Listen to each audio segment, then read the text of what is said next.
ಲೋಕಾಯುಕ್ತ ಬಲೆಗೆ ಬಿದ್ದ ಇನ್ಸ್ಪೆಕ್ಟರ್ ಮತ್ತು ಸಬ್ ಇನ್ಸ್ಪೆಕ್ಟರ್ಗಳು ಕೆಂಪೇಗೌಡ ನಗರ ಇನ್ಸ್ಪೆಕ್ಟರ್ ಶಿವಾಜಿ ರಾವ್ ಮತ್ತು ಪಿಎಸ್ಐ ಶಿವಾನಂದ್ ಲೋಕಾಯುಕ್ತ ಬಲೆಗೆ ಬಿದ್ದಿದ್ದಾರೆ.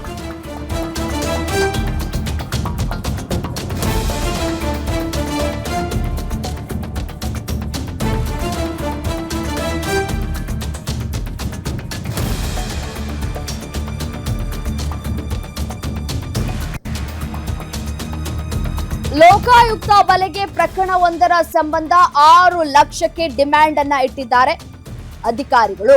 1 ಲಕ್ಷ ಹಣವನ್ನ ಪಡೆಯುವಾಗ ರೆಡ್ ಹ್ಯಾಂಡ್ ಆಗಿ ಸಿಕ್ಕಿಬಿದ್ದಿದ್ದಾರೆ ಅಧಿಕಾರಿಗಳು. ಖಚಿತ ಮಾಹಿತಿ ಮೇರೆಗೆ ನಿನ್ನೆ ಸಂಜೆ ದಾಳಿಯನ್ನ ನಡೆಸಿದ್ದಾರೆ ಲೋಕಾಯುಕ್ತ ಅಧಿಕಾರಿಗಳು.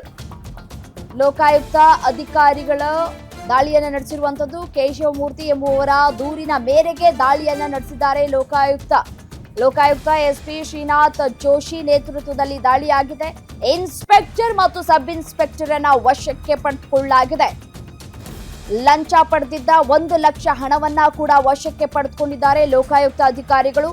ವಂಚನೆ ಕೇಸ್ ಆರೋಪಿ ಬಳಿ ಲಂಚಕ್ಕೆ ಬೇಡಿಕೆಯನ್ನ ಇಟ್ಟಿದ್ರು ಅನ್ನೋದು ಗೊತ್ತಾಗ್ತಾ ಇದೆ. ನೋಡಿ, ದೃಶ್ಯದಲ್ಲಿ ಗಮನಿಸ್ತಾ ಇದ್ದೀರಲ್ಲ, ಇವರೇ PSI ಮತ್ತೆ ಸಬ್ ಇನ್ಸ್ಪೆಕ್ಟರ್ 1 ಲಕ್ಷ ಹಣವನ್ನ ಪಡ್ಕೊಳ್ಳುವಂತಹ ಸಂದರ್ಭದಲ್ಲಿ ಲೋಕಾಯುಕ್ತ ಅಧಿಕಾರಿಗಳು ವಶಕ್ಕೆ ಪಡೆದುಕೊಂಡಿದ್ದಾರೆ. 2020ರಲ್ಲಿ ಉತ್ತಮ್ ಚಂದ್ ಎಂಬುವವರಿಗೆ ವಂಚನೆ ಮಾಡಿದಂತಹ ಕೇಶವಮೂರ್ತಿ ಅಬಕಾರಿ ಇಲಾಖೆಯಲ್ಲಿ ಕೆಲಸ ಮಾಡ್ತೇನೆ ಅಂತ ಹೇಳಿ ನಂಬಿಸಿದ್ದಂತಹ ಕೇಶವಮೂರ್ತಿ ಬಾರ್ ಲೈಸೆನ್ಸ್ ಕೊಡಿಸ್ತೇನೆ ಅಂತ ಹೇಳಿ 1,30,30,00,000 ರೂಪಾಯಿ ಹಣ ಹಾಗೂ 1 ಕೆಜಿ ಚಿನ್ನವನ್ನ ಕೂಡ ಪಡೆದುಕೊಂಡಿದ್ರು.